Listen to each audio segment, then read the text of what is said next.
Has anyone ever told you that you are singing with a nasal voice? What do you mean by a nasal voice or nasal singing? Is it a good thing or a bad thing? And how do you identify whether your voice is nasal or not? And if it is nasal, then how do you correct it? These are some of the interesting things that we are going to discuss in today's video. And by the end of this lesson, you will become very comfortable in identifying a nasal voice, and you will also learn how you can improve your own singing voice to sound better. I am Pratibha Sarathy and you're watching VoxGuru's YouTube series. If you enjoy our videos, please hit that subscribe button and the bell icon so that you don't miss any of our important updates.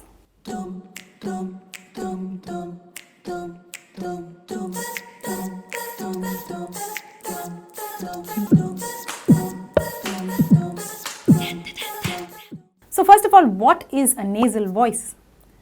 Let me quickly sing and show you what a nasal voice sounds like.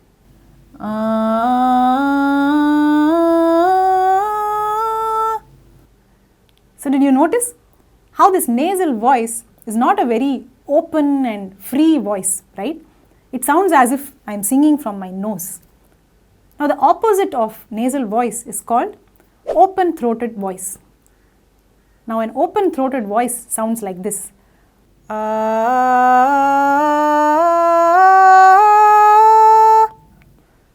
this was much better, right? It was much more open, much more free and relaxed. So first and foremost, you should be able to recognize the difference between a nasal voice and an open-throated voice. So why does our voice become nasal? Or when does it become nasal?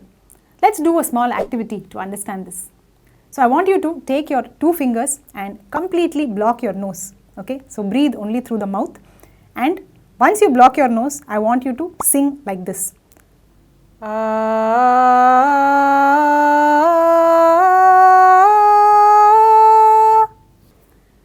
what you heard just now is a completely open-throated sound. Why? Because I had completely blocked my nose. So when I was singing, no air was passing through the nose. But once we remove the hand and we try to sing the same thing, sometimes it starts becoming like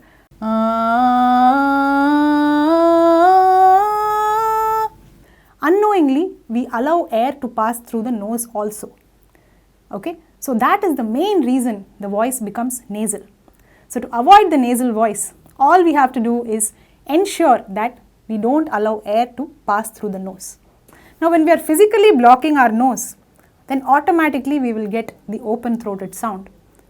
But we cannot keep singing with our hands like this, right? So even once we remove our hands, we need to bring out the same effect. And for that, we need to imagine that we are blocking our nose. Okay? So in your mind, you have to imagine you are blocking it and create the same effect from inside. So you have to block your nose internally so that you are still able to bring out the same open-throated sound. That is, So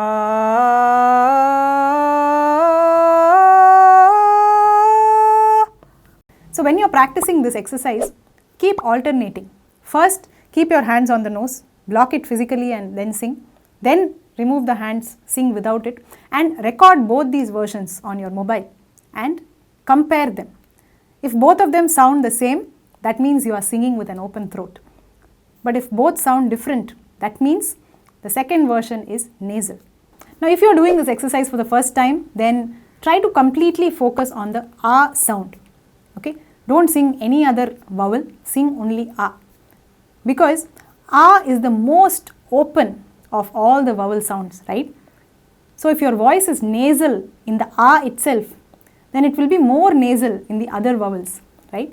So you need to completely make it very open-throated with ah first, and then you can try it with the other vowels. Now one common mistake that students make with this exercise is, in the lower notes, the voice sounds very open-throated and it's very nice. But as we go higher, the voice starts becoming nasal. We lose control. Okay, so it starts off like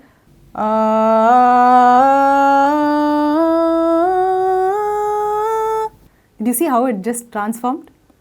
So that is one very common mistake that is made. So we need to be extra alert when we are going into the higher notes and make sure that our nasal passage is blocked so that we can bring out that open sound. So this is equally an exercise for your mind and your breath control as it is for the voice. And once you have perfected your if you want to go further and understand this entire world of nasal and non-nasal sounds, then please do check out my course on the VoxGuru app.